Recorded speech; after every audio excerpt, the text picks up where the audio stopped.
So now we're going to trace off the yoke. So we've got our reference line here on the block that we did before. So just trace around the outer lines of the block, and we put a little mark on each side.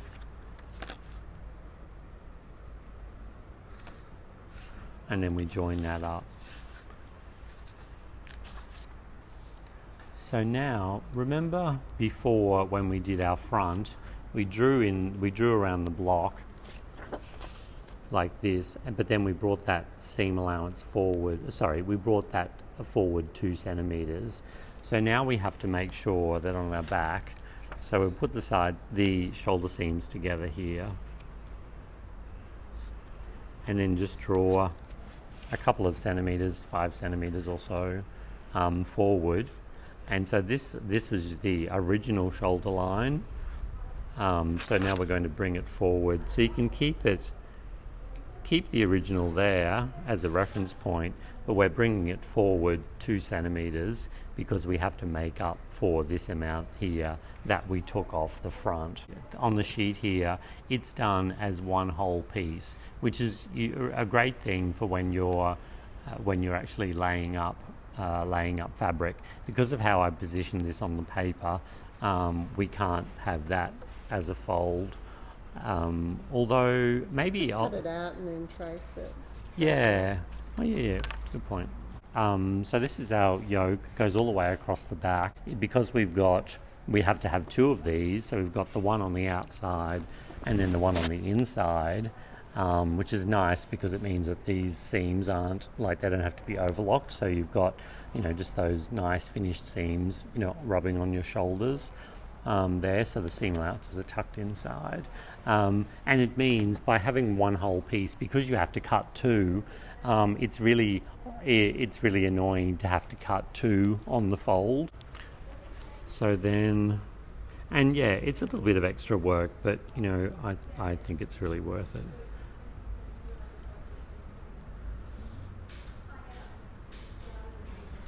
It's quicker to draw it than cut it out twice. Yeah, exactly, because you only have to do this once. Yeah. You can use this pattern to make however many 100 or thousands of shirts. Yeah, in fact, in industry, when they're making patterns, because they do a lot of lays, they lay up many layers of fabric. They generally don't put things on the fold because they've just got the whole length and width of the fabric that they're cutting 10 layers worth, so they'll have all of their pattern pieces as a complete piece rather than on the fold. But yeah, for what you're doing in class, you're only ever generally making one, so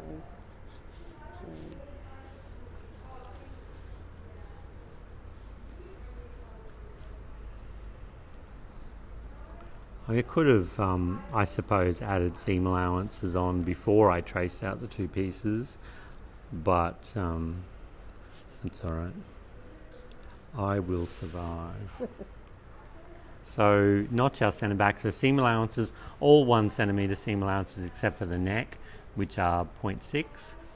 And then we add our notch at the centre back neck and at the centre back, lower yoke here as well.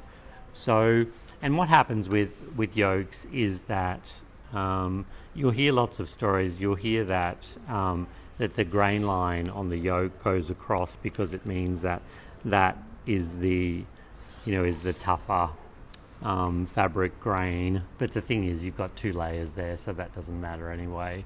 And it's odd. You'll see some shirts, the print shirts, especially men's ones, where they've actually got a directional print on the body of the garment, and then they've got the grain line going the other way. So you'll have all of these animals that are standing up here, and then on the collar as well, and the cuffs and the yoke, all of the animals are all lying down on their side.